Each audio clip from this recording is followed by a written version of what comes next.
Assalamualaikum warahmatullahi wabarakatuh. Perkenalkan, nama saya Ainurul Ulfa-Adawiyah, NPM 1911000046. Assalamualaikum warahmatullahi wabarakatuh. Perkenalkan, nama saya Articita Lasmi, NPM 191100018. Perkenalkan, nama saya Aulia Septiani, NPM 1911000035. Assalamualaikum warahmatullahi wabarakatuh. Saya Ahmad Adi Setiabudi dari kelas 2A. Assalamualaikum warahmatullahi wabarakatuh. Izin perkenalan, nama saya Fahmi Idris, NPM 191001001. Assalamualaikum warahmatullahi wabarakatuh. Perkenalkan, nama saya Rastiani dengan NPM 1911000040. Kami dari kelompok 2 akan mempresentasikan materi tentang konflik dan negosiasi. Yang selanjutnya, materi ini akan dijelaskan oleh teman-teman saya. Saya akan menjelaskan mengenai konflik dan negosiasi. Konflik secara etimologi berasal dari kata kerja kon yang artinya bersama dan fliger yang artinya benturan atau bertabrakan. Secara umum yaitu konflik adalah suatu fenomena atau peristiwa di mana terjadi pertikaian antar individu dengan individu, individu dengan kelompok, kelompok dengan kelompok. Misal, konflik terjadi akibat perbedaan pendapat. Menurut James Wevander, konflik diartikan sebagai suatu pertentangan mengenai nilai atau tuntutan, status wilayah, kekuasaan, kekayaan suatu tempat yang akan saling berpendapat bertujuan untuk menetralkan, merugikan atau menyisihkan lawan mereka. Contoh masalahnya yaitu mengenai pembagian warisan aset kekayaan perusahaan. Weber berpendapat pada tahun 1968. Hubungan sosial juga menurutnya bisa disebut dengan konflik, karena apabila sepanjang tindakan yang ada di dalamnya secara sengaja ditujukan untuk melaksanakan kehendak satu pihak untuk melawan pihak lain, dengan demikian konflik merupakan suatu hubungan sosial yang dimaknai sebagai keinginan untuk memaksakan kehendaknya pada pihak lain. Misal KM dalam kelas memaksakan kehendaknya untuk memindahkan jadwal mata kuliah pada hari Senin, padahal semua mahasiswa yang ada di dalam kelasnya tidak berpendapat bahwa jadwal harus dipindahkan pada hari Senin. Terdapat perbedaan pandangan terhadap konflik dalam kelompok atau organisasi. Beberapa pendapat bahwa konflik itu harus dihindarkan atau dihilangkan karena menurutnya konflik dapat merugikan organisasi atau kelompok. Namun ada juga yang beranggapan bahwa konflik itu membawa keuntungan bagi kelompok atau organisasi. Beberapa pandangan terhadap konflik dalam organisasi.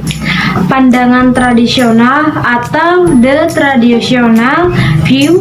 Pandangan ini berasumsikan bahwa semua konflik berkonotasi negatif dan berbahaya bagi pencapaian tujuan organisasi, sebab konflik menghalangi koordinasi dan kerja sama tim untuk mencapai tujuan. Karena menurutnya mungkin kalau ada konflik, kerjasama dalam tim akan berkurang. Kedua adalah pandangan aliran kemanusiaan.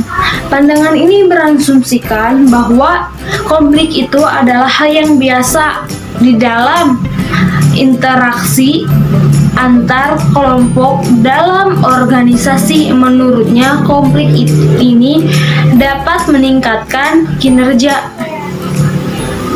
Namun, menurut pandangan interaksionis, konflik bisa dimanfaatkan untuk kemajuan organisasi sebab tanpa konflik, organisasi akan statis, apatis, tidak akan ada kemajuan. Ada beberapa bentuk konflik. Yang pertama, konflik dalam individu. Konflik ini akan terjadi pada diri seseorang yang memiliki dua pilihan atau lebih tujuan yang saling bertentangan. Terus konflik mendekat. Konflik ini meliputi suatu situasi seseorang harus memilih antara dua macam alternatif positif dan sama-sama memiliki daya tarik yang sama. Contoh, apabila individu harus memilih antara tindakan menerima sebuah promosi yang dapat dihargai di dalam organisasi yang bersangkutan dan menerima pesanan baru yang menarik yang ditawarkan oleh perusahaan lain. Yang selanjutnya, sebab-sebab terjadinya konflik. Yang pertama, perbedaan individu. Dipicu adanya perbedaan karakteristik setiap individu, di mana perbedaan karakteristik tersebut seperti karakter, pendirian, dan keyakinan. Perbedaan tersebut akan memicu konflik antar individu tersebut. Contohnya, pada saat pandemi sekarang seringkali dijumpai konflik antar penyewa kontrakan dan pemilik kontrakannya. Dalam hal ini, konflik tersebut dilatar belakangi oleh perbedaan kepentingan ekonomi di mana keduanya mengalami kesulitan dalam berkompromi dan mencari kesepakatan yang utamanya untuk menguntungkan keduanya agar tidak terjadinya konflik. 2. Perbedaan kebudayaan atau sistem nilai dan norma. Yaitu kebudayaan mempengaruhi perkembangan atau pembentukan kepribadian seseorang. Maksudnya, kepribadian ini bukan hanya hasil pada dirinya sendiri, namun merupakan hasil dari suatu pertumbuhan yang lama dalam suatu lingkungan. Karena kepribadian seseorang sangat bertahap dan berlangsung seumur hidup. Jadi, kepribadian seseorang juga hanya dapat berkembang dengan bantuannya orang lain. Dari gambaran tersebut, bahwa cerminan diri seseorang yang diberikan orang lain akan membentuk kepribadian dalam dirinya. Dan yang ketiga, perbedaan kepentingan, di mana setiap individu atau kelompok pasti memiliki kepentingan yang berbeda-beda, di mana perbedaan itu dapat memicunya konflik. Yang keempat, perubahan sosial. Setiap orang tidak sama dalam menyikapi adanya sebuah masalah atau perubahan, dan perubahan atau perbedaan tersebut akan memicunya konflik. Yang kelima, perbedaan pendirian dan perasaan seseorang. Karena semakin tajam perasaan seseorang akan menimbulkannya bentrokan perseorangan. Dan yang keenam, perubahan sosial yang terlalu cepat di dalam masyarakat sehingga terjadinya disorganisasi, di mana disorganisasi ini akan menyebabkan banyaknya konflik dan perbedaan pendirian seseorang. Karena mengenai reorganisasi dari sistem nilai yang baru. Dan yang ketujuh, perbedaan kebudayaan, di mana perbedaan ini mengaruhi pola pemikiran dan tingkah laku perseorangan dalam kelompok kebudayaan yang bersangkutan. Hal ini akan menimbulkannya pertentangan di sebuah kelompoknya. Yang kedelapan, bentrokan antar kepentingan, di mana kepentingan ini baik perseorangan maupun kelompoknya, misalnya kepentingan ekonomi, sosial, politik, ketertiban, dan keamanan. Yang kesembilan, permasalahan di bidang ekonomi seperti kelangkaan beberapa kebutuhan pokok masyarakat, Yang ke-10, lemahnya kepemimpinan pada berbagai tingkatan. Yang ke-11, ketidakadilan yang dirasakan oleh pemerintah atau sebagian atau seluruh kelompok masyarakat. Yang ke-12, rendahnya tingkat penegakan hukum. Yang ke-13, terrealisasinya nilai-nilai tradisional. Yang ke-14, sejarah operasi pemerintahan pada masa lalu. Yang selanjutnya, ciri-ciri terjadinya konflik menurut Wijono 1993. 37. Ciri-ciri konfliknya adalah: yang pertama, setidak-tidaknya ada dua pihak secara perorangan maupun kelompok yang terlihat dalam suatu interaksi yang saling bertentangan. Yang kedua, paling tidak timbul pertentangan kelompok dalam mencapai tujuannya agar memainkan peran dan ambiguous atau adanya nilai-nilai atau norma yang saling berlawanan antar individunya. Yang ketiga, munculnya interaksi yang sering ditandai oleh gejala-gejala perilaku yang direncanakan untuk saling meniadakan, seperti mengurangi dan menekankan terhadap pihak lain agar dapat memperoleh keuntungan yang besar. Contohnya seperti status, jabatan, dan tanggung jawab. Yang kedua, kebutuhan fisik seperti sandang, pangan, materi, dan kesejahteraan atau tunjangan yang lainnya. Yang keempat, munculnya tindakan yang saling berhadap-hadapan sebagai akibat pertentangan yang berlarut-larut. Yang kelima, munculnya ketidakseimbangan akibat dari usaha masing-masing pihak yang terkait dengan kedudukan atau status sosial, pangkat, golongan, kewibawaan, kekuasaan, harga diri, dan yang lainnya. Yang selanjutnya, akibat-akibat konflik secara positif. Yang pertama, membuat organisasi tetap hidup dan harmonis. Contohnya di dalam suatu perusahaan adanya kegiatan yang selanjutnya, akibat-akibat konflik secara positif. Yang pertama, membuat organisasi tetap hidup dan harmonis. Contohnya di dalam suatu perusahaan adanya kegiatan yang ramah, saling berinteraksi. Yang kedua, berusaha menyesuaikan diri dengan lingkungannya. Tidak ambigu berarti selalu berinteraksi terhadap lingkungannya dan selalu menyesuaikan. Yang ketiga, melakukan adaptasi sehingga dapat menjadi perubahan dan perbaikan dalam sistem dan prosedur di dalam perusahaannya, mekanisme, program, bahkan tujuan organisasi agar mencapai tujuan dan peran-peran di dalam sebuah perusahaan tersebut. Memunculkan keputusan-keputusan yang bersifat inovatif dan kreatif, memunculkan persepsi yang lebih kritis terhadap perbedaan pendapat, satu sama lain saling bertoleransi. Di sini saya akan menjelaskan akibat-akibat konflik secara negatif. Secara negatif, konflik dapat mengakibatkan: yang pertama, komunikasi organisasi menjadi terhambat. Yang kedua, kerjasama organisasi menjadi terhalang. Yang ketiga, aktivitas produksi dan distribusi menjadi terganggu. Yang keempat, memunculkan rasa saling curiga, salah paham, dan intrik. Yang kelima, individu yang berkonflik akan merasakan cemas, apatis, stres, dan frustasi. Yang keenam, stres yang berkepanjangan menyebabkan orang yang berkonflik akan menarik diri dari pergaulan dan mangkir dari pekerjaan. Jadi, seperti dalam sebuah organisasi, dalam sebuah perusahaan, jika ada sebuah karyawan yang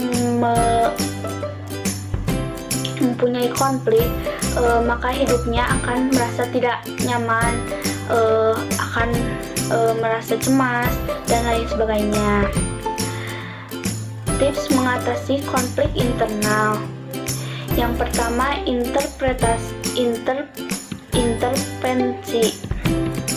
Ini adalah salah satu langkah awal yang bisa Anda lakukan agar permasalahan tersebut tidak menyebar dan tidak menjadi besar. Cobalah dalam sebuah organisasi atau perusahaan, Anda meminta manajer atau atasan dari karyawan yang memiliki masalah tersebut agar menanyakan awal mula permasalahannya. Jadi seorang manajer harus menanyakan awal mula permasalahannya agar permasalahan tersebut segera selesai. Yang kedua, konseling. Sebagai seorang HR, Anda pasti sudah tidak asing lagi untuk mendengarkan masalah dan keluh kesah seorang karyawan.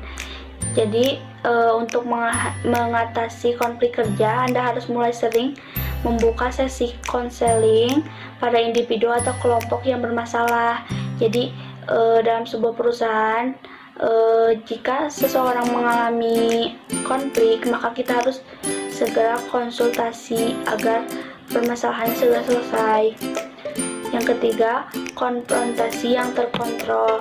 Konfrontasi dapat dilakukan pada tingkat divisi, di mana konflik tersebut terjadi.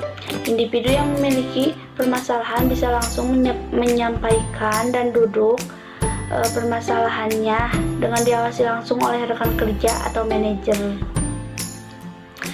Yang keempat, perubahan secara keseluruhan. Perubahan organisasi perlu dilakukan jika dampak negatif yang terjadi pada konflik tersebut dianggap sudah tidak sangat meresahkan dan membahayakan eksistensi perusahaan. Hal ini sebenarnya bisa dihindari jika perusahaan memberikan perhatian dan jalan keluarnya lebih cepat. Jadi sebuah perusahaan harus bisa mencari jalan keluarnya untuk menjadikan kerja yang nyaman dan karyawan tidak mempunyai konflik antara satu sama lainnya. Konflik dalam perspektif Islam. Islam menginformasikan secara sistematis pada manusia bahwa konflik atau pertikaian telah ada dan menjadi ketentuan dalam kehidupannya. Manusia digambarkan dalam Al-Quran akan selalu menghadapi konflik atau pertikaian, baik pertikaian antar personal, keluarga, dan yang lainnya. Al-Quran menggambarkan konflik sosial dalam dua bentuk, yaitu bentuk potensial dan bentuk aktual. Bentuk potensial dalam Al-Quran menggunakan kata permusuhan, sedangkan konflik aktual digambarkan dengan menggunakan kata perselisihan atau pertengkaran. Jadi konflik potensial seperti permusuhan dalam sebuah organisasi atau sebuah hal lainnya. Jadi kalau konflik aktual jadi perselisihan atau pertengkaran, tapi kita harus bisa untuk menyelesaikannya secara Islam, secara baik-baik. Gua akan menjelaskan tentang pengertian negosiasi menurut para ahli.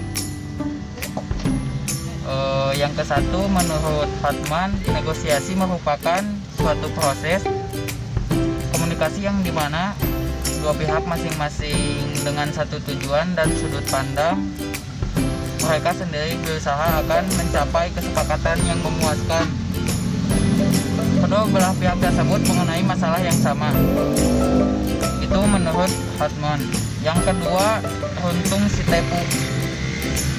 Negosiasi ialah salah satu bentuk penyelesaian sengketa alternatif yang dimana para pihak bersengketa melakukan suatu perundingan langsung atau ada kalanya didampingi pengacara masing-masing untuk dapat mencari penyelesaian sengketa yang sedang mereka hadapi ke arah sebuah kesepakatan atau dasar win-win solution.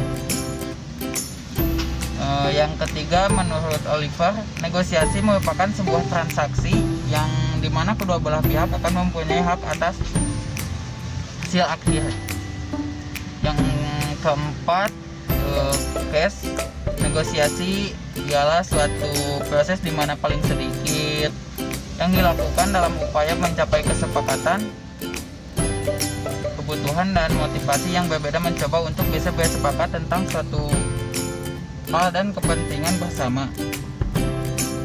Yang kelima, kamus Oxford, negosiasi merupakan suatu cara yang dapat dilakukan dalam pihak dengan persepsi melalui diskusi formal.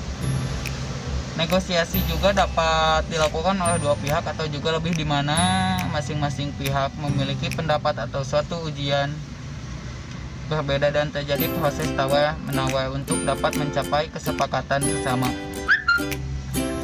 Yang keenam, menurut Kamus Besar Bahasa Indonesia atau KBBI, negosiasi yakni proses suatu tawar-menawar dengan jalan berunding untuk dapat memberi atau menerima guna mencapai kesepakatan bersama antara satu pihak, kelompok atau organisasi dan para pihak, kelompok atau organisasi yang lain.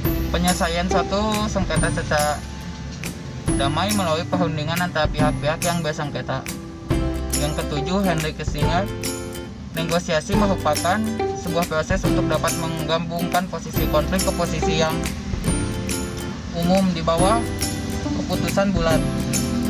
Yang kedelapan, Jackman, negosiasi adalah salah satu proses yang terjadi antara dua pihak atau lebih yang ada pada awalnya yang memiliki pemikiran yang berbeda hingga akhirnya dapat mencapai kesepakatan bersama. Misalkan seperti kita menawar barang sekian harganya, kita menawar ke yang menjual barang itu misalkan harga 5.000 dan dia menjual barang itu 6.000. Kita merayu dan membujuk supaya yang menjual barang itu memberikan barang itu dalam harga 5.000 itu. Kalau misalkan sudah terjadi negosiasi yang adil, si penjual memberikan harga 5.000, saya yang menawar 5.000, langsunglah terjadi itu negosiasi yang adil. Yang ke-9, hobi negosiasi ialah suatu proses di mana dua pihak atau lebih bertukar barang dan jasa dan mencoba untuk menyepakati tingkat kerjasama untuk mereka. Yang ke-10, negosiasi. Menurut Sarjono, negosiasi ialah berasal dari bahasa Inggris yaitu negotiation, yang artinya sebuah perundingan dapat yang diartikan sebagai musyawarah untuk bisa mufakat perundingan dan juga diartikan sebagai musyawarah untuk bisa mufakat. Negosiasi merupakan suatu usaha untuk dapat membangun kerjasama antara beberapa pihak. Selanjutnya, proses atau tahapan negosiasi. Proses dalam negosiasi yang ke-1, pihak-pihak yang mempunyai suatu program atau pihak-pihak pertama melakukan penyampaian dan memakai kalimat yang santun dan jelas dan terinci. Yang kedua, pihak dari mitra bicara untuk menyegah mitra bicara dengan tetap menghargai maksud untuk pihak pertama. Yang ketiga, pemilik usaha kegiatan program mengemukakan argumentasi dengan memakai kalimat yang santun dan meyakinkan pada mitra bicara dengan disertai alasan yang logis. Yang keempat, terjadi suatu pembahasan dan kesepakatan untuk terlaksananya program negosiasi. Sekarang tahapan negosiasi. 1. Tahap persiapan atau preparation stage. Yang kedua, tahap diskusi. Yang ketiga, tahap klarifikasi tujuan. Dan yang keempat, bernegosiasi bertujuan pada hasil yang memenangkan. Yang kelima, ada perjanjian, kesepakatan yang dicapai setelah pemahaman mengenai sudut pandang dan kepentingan kedua belah pihak yang dipertimbangkan. Dan yang keenam, melaksanakan tindakan dari hasil perjanjian. Jadi setelah kita bernegosiasi tentang barang itu, antara pedagang dan pembeli sudah deal bernegosiasi harga sekian, kita langsung melakukan pembayaran yang seperti membeli barang itu. Misalkan yang tadi 5K 5.000, dari penjualnya 6.000 kita tawar 5.000, si penjualnya memberi harga segitu, ya kita langsung saja untuk segera memberikan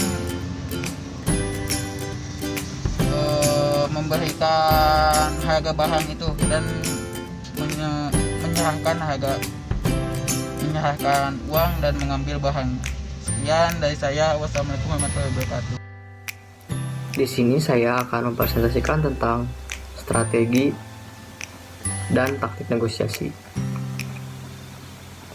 Strategi merupakan pendekatan-pendekatan atau cara-cara umum yang dipilih untuk mencapai tujuan tertentu.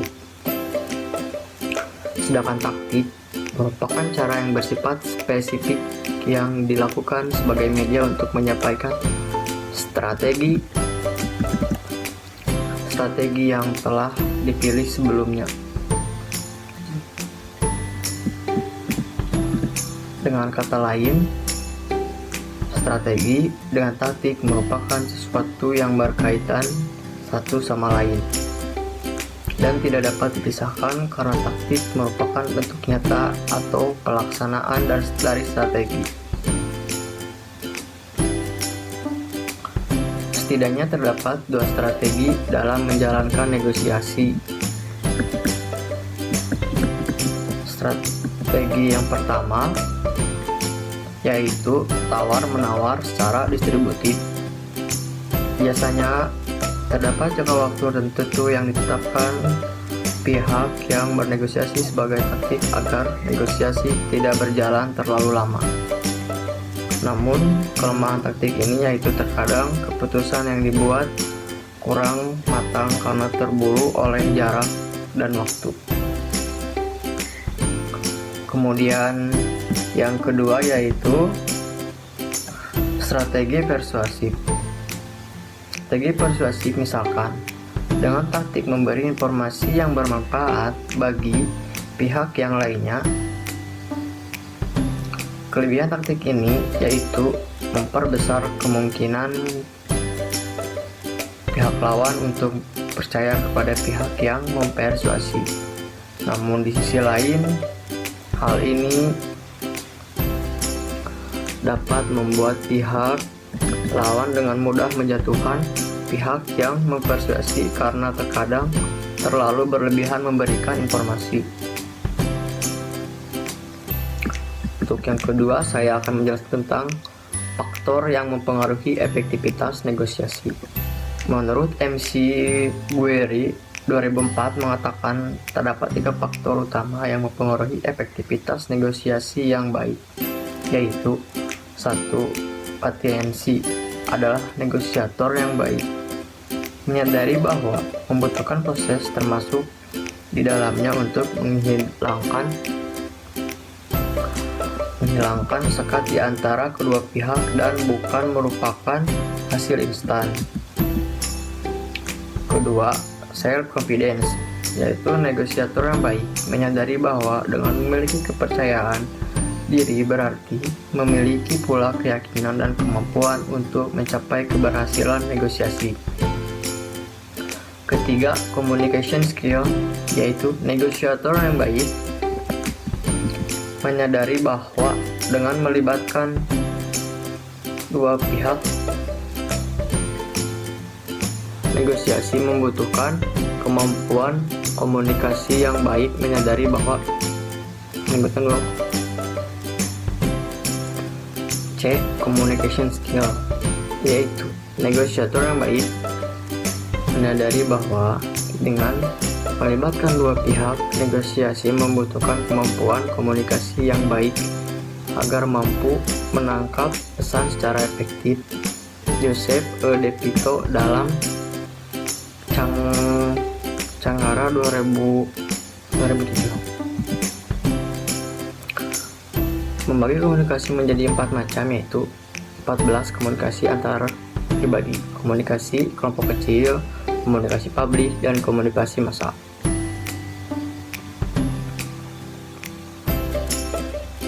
Di dalam masyarakat, komunikasi interpersonal merupakan bentuk komunikasi antara seseorang dengan orang lain untuk mencapai tujuan tertentu yang bersifat pribadi. Menurut Scott menyebutkan bahwa terampil mempunyai motivasi rasa percaya diri akan kemampuan yang tinggi, kemampuan menyusun rencana, bertindak dengan penuh integritas, dan mampu berpikir jenuh. Pendengar yang baik, berempati, dan keterampilan berkomunikasi merupakan hal-hal yang berpengaruh. Untuk selanjutnya akan dipresentasikan oleh teman saya yang bernama Hera. Ini saya akan mempresentasikan tentang peran dasar pihak ketiga dalam negosiasi dan etika dalam negosiasi. Yang pertama, peran dasar pihak ketiga dalam negosiasi. Terdapat 3 peran dari pihak mediator, arbitrator, dan konsiliator. Seorang mediator adalah pihak ketiga yang netral yang memfasilitasi solusi yang dinegosiasikan dengan menggunakan alternatif pertimbangan, rujukan, saran, dan sebagainya.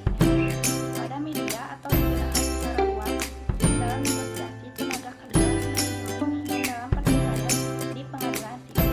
Persepsi dari mediator juga penting agar menjadi efektif. Mediator harus dipandang sebagai pihak yang netral dan tidak tersesat.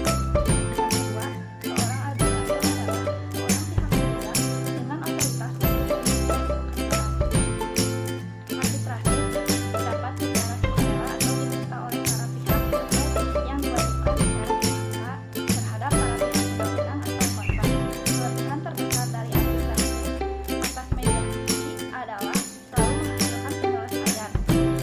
Dan selanjutnya, seorang konsiliator adalah seorang pihak ketiga yang terpercaya yang menyediakan komunikasi secara informal di antara negosiator dengan lawan.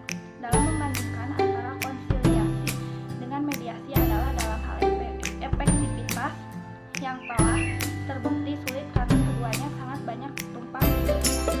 Dalam praktiknya, pada konsiliator umum tidak sebagai lebih dari sekedar mengarahkan komunikasi semata. Mereka juga terlibat mencari fakta, menginterpretasikan komunikasi semata. Mereka juga terlibat dalam mencari fakta, menginterpretasikan. Yang kedua yaitu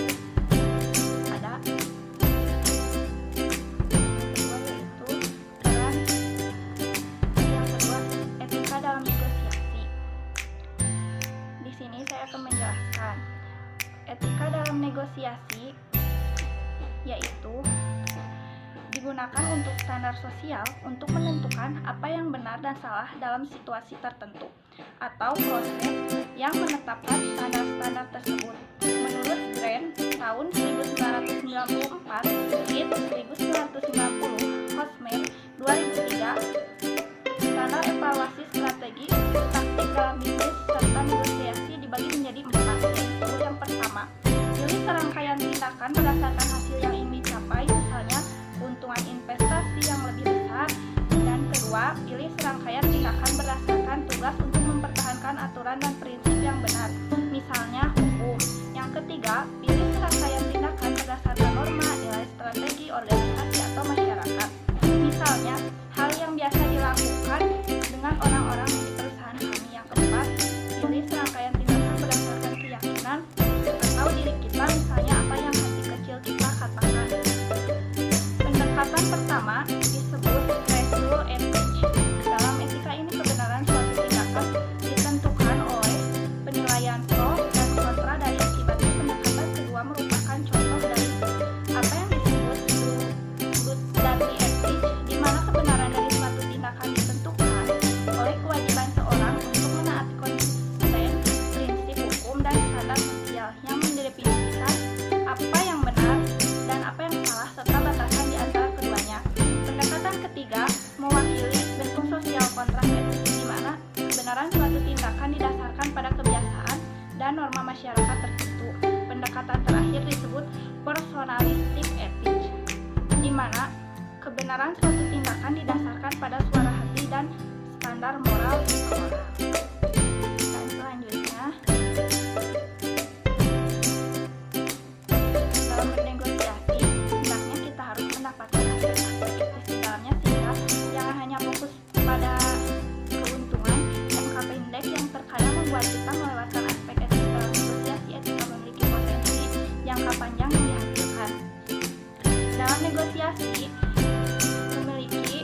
potensi jangka panjang yang dihasilkan dalam negosiasi, karena perilaku yang etis memengaruhi reputasi seseorang atau negosiator, serta memberikan dampak besar atau kecilnya peluang yang dihasilkan dalam negosiasi. Dan selanjutnya, yaitu faktor lainnya yang menjadi penentu etika negosiasi dalam peran komunikasi berbagai saluran komunikasi, seperti kesempatan bagi kedua pihak untuk berkomunikasi di luar negosiasi formal akan membantu negosiator mengklarifikasikan komunikasi formal atau bertukar informasi saluran-saluran formal terganggu. Setiap negosiator wajib pula untuk memahami komunikasi yang terjadi dalam negosiasi, karena seringkali bagi anggota-anggota dalam tim negosiasi mengenali keambiguan dan kemacetan dalam komunikasi. Keambiguan komunikasi dalam negosiasi dalam mengirimkan pesan-pesan yang tidak jelas selama negosiasi dapat membingungkan pihak lain dan seburuk-buruknya mengancam pihak lain. Oleh karena itu, peran komunikasi dalam etika negosiasi sangat butuh perhatian dan keahlian bagi masing-masing negosiator.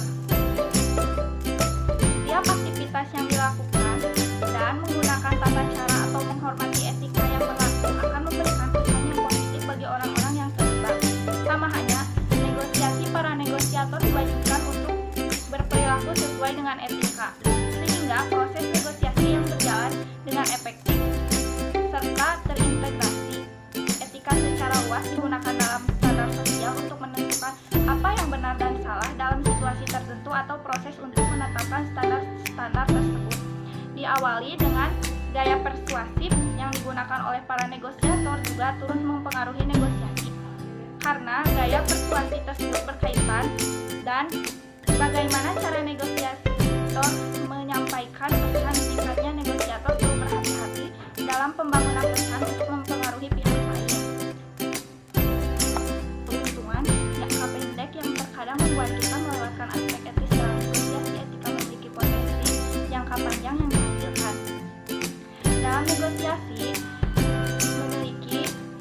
Jangka panjang yang dihasilkan dalam negosiasi, karena perilaku yang etis memengaruhi reputasi seseorang atau negosiator, serta memberikan dampak besar atau kecilnya peluang yang dihasilkan dalam negosiasi. Dan selanjutnya, faktor lainnya yang menjadi penentu etika negosiasi dalam peran komunikasi berbagai saluran komunikasi, seperti kesempatan bagi kedua pihak untuk berkomunikasi di luar negosiasi formal akan membantu negosiator mengklarifikasikan komunikasi formal atau bertukar informasi saluran-saluran formal terganggu. Setiap negosiator wajib pula untuk memahami komunikasi yang terjadi dalam negosiasi, karena seringkali bagi anggota-anggota dalam tim negosiasi mengenali keambiguan dan kemacetan dalam komunikasi. Keambiguan komunikasi dalam negosiasi dalam mengirimkan pesan-pesan yang tidak jelas selama negosiasi dapat membingungkan pihak lain dan seburuk-buruknya mengancam pihak lain. Oleh karena itu, peran komunikasi dalam etika negosiasi sangat butuh perhatian dan keahlian bagi masing-masing negosiator. Setiap aktivitas yang dilakukan dan menggunakan tata cara atau menghormati etika yang berlaku akan memberikan kesan yang positif bagi orang-orang yang terlibat. Sama halnya, para negosiator diwajibkan untuk berperilaku sesuai dengan etika, sehingga proses negosiasi yang berjalan dengan efektif serta terintegrasi. Etika secara luas digunakan dalam standar sosial untuk menentukan apa yang benar dan salah dalam situasi tertentu atau proses untuk menetapkan standar-standar tersebut. Diawali dengan gaya persuasif yang digunakan oleh para negosiator juga turut mempengaruhi negosiasi, karena gaya persuasi tersebut berkaitan dan bagaimana cara negosiator menyampaikan pesan. Singkatnya, negosiator perlu berhati-hati dalam pembangunan pesan untuk mempengaruhi pihak lain. Sekian penjelasan materi dari kelompok kami. Maaf bila banyak kekurangan. Wassalamualaikum warahmatullahi wabarakatuh.